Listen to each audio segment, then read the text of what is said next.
Good morning. It is 8:45 a.m. on Friday, July 6th, 2018. I'm Christiana Ellis and I just got up. This is 5 more minutes. Doing this a little later than usual because my work schedule today is shifted backwards. So I'm going to be working later into the evening, and so I'm going in a little bit later as a result. So slept in a little bit this morning, which is nice. But still have a full day ahead of me for sure. So yesterday I misplaced one of my main credit cards that I use. It's basically the one that I use every day. And I am 95% sure that what happened is that the drive-through McDonald's where I stopped in the morning, which I used that card to pay for, just didn't hand me my card back and I drove away forgetting it. And I'm pretty sure that's what happened. And the only 5% mystery there is that when I went back there after work, which was kind of an ordeal because it was one of those on the side of the highway rest area little campuses where that McDonald's was. And so to go back there on my way home from work meant getting on the highway, going past it, taking the exit, finding the way to get back around and get on the highway going the other way, stop there, and then repeat the thing again to get back in the direction that I wanted to go. But they couldn't find it. So, what was weird was that they had like one of those little fruitcake metal tins that had tons of credit cards and driver's licenses and stuff in there. And mine was not one of them. So that's weird, right? I mean, I've already done the responsible thing. I reported it missing and, checked to make sure that there weren't any unexpected purchases on there. So even if someone does find it now, it's just a piece of plastic. But what the inconvenience of that is that not only do I have to now wait for the new card, but I have to, all the places where I've got automated billing set up on that card, I'm going to have to change all those, and I can't change them until I get the new card, and blah blah blah blah blah. I mean, it's my own fault. I'm the one that's supposed to remember to get my card back. I can't put that on anybody else. Although it's just a mystery to me, since this place clearly had a mechanism set up for how to respond when someone leaves their card there, and yet somehow mine slipped through the cracks.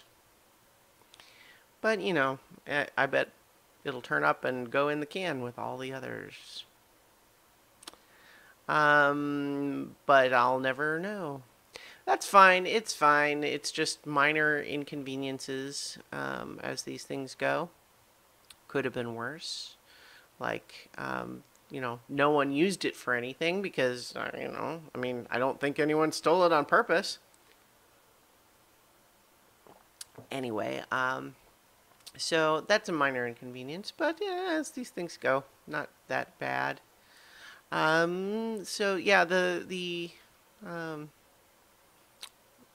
yeah, okay, that's what I was going to talk about. So last night on Twitch, I streamed. I just realized I'm sitting off center in my camera. I'm going to do it for today. I'm off center today. I streamed more Space Quest, the original Sierra adventure game, and I completed Space Quest 1, so that was two installments of streaming the first game. And I will say that it was a good experience, although one of the things that's interesting to think about and talk about when you go back to these old games like that is to recognize the places where game design has evolved. Because the original Space Quest has a couple of sequences in there that are very clearly designed to just make the game take longer, no matter how good you are at it or how smart you can solve the puzzles. Because there was a section in there where you get into this little space cantina type place and it has a slot machine, and you have to have money to get to the next section, and so I'm walking all around thinking, oh, well, obviously I have to find a way to rig the slot machine. I have to find a way to cheat. That's the only thing that makes any sense in this kind of a game. But no, turns out you just have to win. You just have to use the save game feature to play the slot machine, and if you lose money, you just restore the save game, and if you win, then you save again, and you just have to just play that slot machine for an hour until you randomly win enough and get to listen to the same beep doop doop doop doop doop doop doop doop doop doop sound effect as it plays the slot machine. And that was fairly close on the heels of a section where you're just piloting a little sand skimmer in a game where the controls were not really optimized for that, and it was pretty hard, and it took me like 20 minutes to do that 2-minute segment also, just because there's no way around it. And so it's just a recognition of elements of game design that I think I'm very grateful that the industry has moved past. But that said, there's a lot of fun stuff in it, and I really enjoy going back to that retro game, and I'm excited because I'm going to plan to play my way and stream my way through the whole Space Quest series. So the next installment will be starting up Space Quest 2. In the meantime, I will talk to you tomorrow for 5 more minutes, and because tomorrow is Saturday, my summer plan to rewatch the entire series of the Venture Brothers before the new season starts is going to continue.